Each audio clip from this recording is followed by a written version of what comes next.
తొలి ఏకాదశి రోజు మనం ఏ విధంగా మహాలక్ష్మి అమ్మవారిని మహావిష్ణువు వారిని పూజిస్తే ఆర్థిక సమస్యల నుంచి గట్టెక్కుదాము అన్న అంశాన్ని ఇప్పుడు తెలుసుకుందాం. ఎవరైతే ఆర్థిక పరమైన సమస్యలతో బాగా ఇబ్బంది పడుతున్నారో, అనవసరంగా ప్రతిరోజు కూడా అప్పులు చేయాల్సి వస్తుందో, ఆ చేసిన అప్పులు తీర్చలేక ఎవరైతే ఇబ్బంది పడతారో అటువంటి వారు ప్రత్యేకంగా కూడా పాటించాల్సిన చక్కటి పరిహారం ఏమిటి అన్న విషయానికి వస్తే, ఈ పరిహారం ఏంటంటే ఏకాదశి స్థితి ప్రతి నెలా కూడా 2 సార్లు వస్తుంది కదండి, అప్పుడు చేసుకోవచ్చు ఈ పరిహారం. అదేవిధంగా ఏమాత్రం అవకాశం ఉన్నా 25వ తారీఖు శనివారం తొలి ఏకాదశి కదా, ఆ రోజు నుంచి ఈ పరిహారం ప్రారంభం చేయడం చాలా మంచిది. ఏం చేయాలి అంటే, ఏమాత్రం మన ప్రేక్షకులకు అవకాశం ఉంటే, ఇప్పుడు ఎలాగో వర్షాకాలంలో ఉంటున్నాం, వర్షాలు కాస్త కురుస్తున్నాయి కదండి, ఈ సందర్భంగా ఏం చేయాలంటే ఒక రాగి పాత్రలో ఈ వర్షపు నీటిని కాస్త సేకరించే ప్రయత్నం చేయాలి. ఎలా చేయాలంటే, మన ఇంట్లో ఏదైనా ఒక రాగి పాత్ర లాంటిది ఉంటుంది కదా, దాన్ని తీసుకోవాలి. ఈ వర్షం కురుస్తున్నప్పుడు కాస్త ఆ రాగి పాత్రను బయట పెడితే అందులో వర్షపు నీరు పడుతుందండి.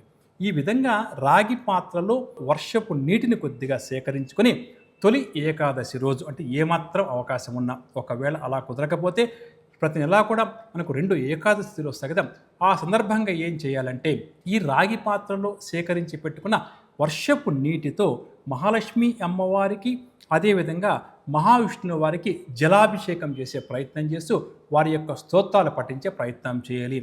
లక్ష్మి అష్టోత్తరం పఠించవచ్చు, కనకధార స్తోత్రాన్ని పఠించవచ్చు, ఇటువైపు వస్తే విష్ణు సహస్రనామ స్తోత్రాన్ని కానీ లేకపోతే విష్ణు అష్టోత్తరం కానీ పఠించే ప్రయత్నం చేయాలి. ఈ విధంగా వీలున్నంత వరకు ఈ వర్షాకాలంలో ఎంతవరకు వర్షపు నీటిని మనం సేకరించి పెట్టుకుంటామో ఆ వర్షపు నీటితో ఏకాదశి ఉన్న రోజుల్లో మహావిష్ణువు వారికి, మహాలక్ష్మి వారికి జలాభిషేకం చేసే ప్రయత్నం చేయాలి.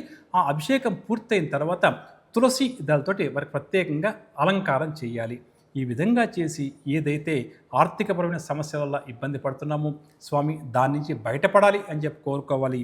అదేవిధంగా అనవసరంగా అప్పులు చేయాల్సి వస్తుంది, దాని నుంచి బయటపడాలి, ఆర్థికంగా బాగా సంపాదించాలి, బలవంతులు కావాలని చెప్పి మహావిష్ణువు వారిని, మహాలక్ష్మి అమ్మవారిని కోరికను ప్రయత్నం చేయాలి. ఈ విధమైన పరిహారాన్ని వర్షపు నీటితో చేసి తప్పకుండా కూడా మహాలక్ష్మి, మహావిష్ణువు వారి యొక్క అనుగ్రహం మనకు ప్రాప్తిస్తుంది. చాలా తేలికపాటి పరిహారం, అద్భుతమైన పరిహారం. కాకపోతే వర్షం పడుతున్నప్పుడు ఒక రాగి పాత్రలో కాస్త ఆ నీటిని సేకరించుకుని ఇంట్లో మనం దాన్ని నిల్వ చేసుకుంటే సరిపోతుందని చెప్పవచ్చు.